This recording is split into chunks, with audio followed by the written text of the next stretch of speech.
Hello everyone and welcome back to the channel and to the next video from the Philippines. In today's video I'll be addressing some of the questions, thoughts and recommendations you have shared in the comments of my recent videos about our house build here in the Philippines. A big thank to you, everyone who's been following along and contributing to the conversation. Your comments have been incredibly helpful and I'm excited to dive into them today. The video about the final cost of building a house in the Philippines has over 11,000 views within 1 week, and that's great for this small channel. If you've watched the previous 4 videos I posted last week, you'll know that I've covered topics like the cost of building our house in the Philippines, the detailed cost of the material, our planning process, and also the mistakes we made along the way. If you are new here, you might want to watch that last few videos first, where I covered the mentioned topics. But let's dive right into some of your questions. One question that came up already during the building process 6 months ago was about the insulation and the aircon. And no, we don't have an AC yet, and the house doesn't have an insulation. Insulation was not in the construction plan, and we didn't even think of it. I also don't even know any houses in the area here that has an insulation, but maybe that was a mistake. We will see. For the AC, couldn't make it in time since we slept only 2 nights in the new house when it was finished before we had to go back to Germany for the summer months. However, it will be one of the first things to do once we are back in the Philippines by the end of October this year. Question number 2 is where I'm located in the Philippines, or where is our house? Well, I said it already in some of the previous videos. We are on Bohol Island in the Visayas, and we are about 30 kilometers out of Tacbilaran city and about 45 kilometers away from the famous tourist beaches like Panglao, like Alona and Damalawan Beach. However, Bohol is an island and our house is only about 100 meters from the shoreline.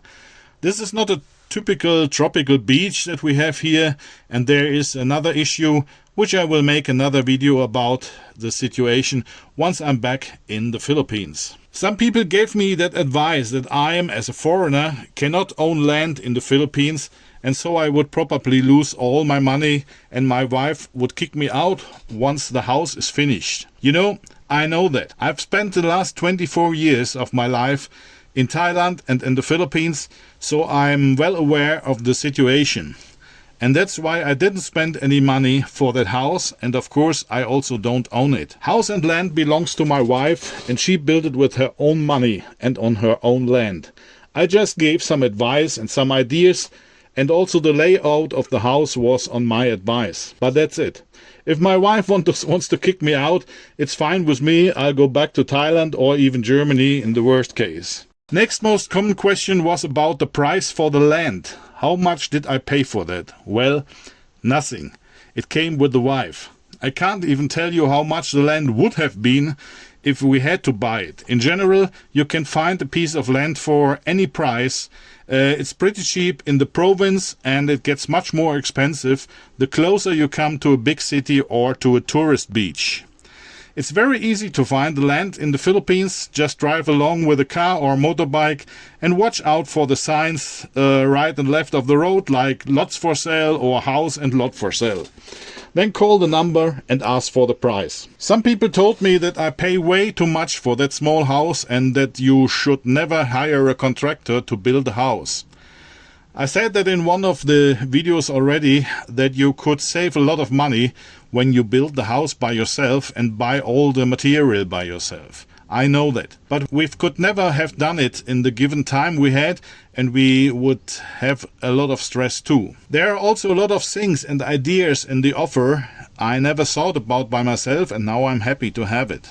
By the way, building a house in the Philippines by myself, digging the holes, carrying the stones, concrete and sand at 30 degrees? No way. I have left that far behind me. Now, these were the most common questions being asked. I want to close with one comment somebody made 6 months ago. The guys who are building your house are very well versed in house construction build.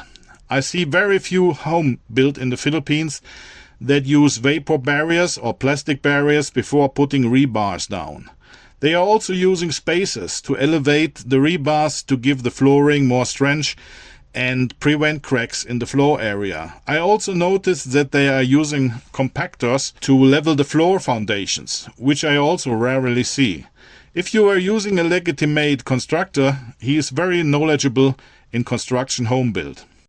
Thanks also go out to the team of Arc Asia from Cebu who built our house. I hope we can enjoy our new house when we get back to the Philippines by the end of October. I hope this video has helped answer some of your questions and given you a clearer idea of what to expect if you are planning to build a house in the Philippines. As always, I appreciate your comments and suggestions. They have been really helpful for us and hopefully for everybody watching these videos. If you have any more questions or if there's a topic you would like me to cover in future videos, leave a comment down below. Don't forget to like this video, subscribe to the channel and hit that notification bell so that you don't miss any future updates. Thanks you for watching and I'll see you in the next video from the Philippines.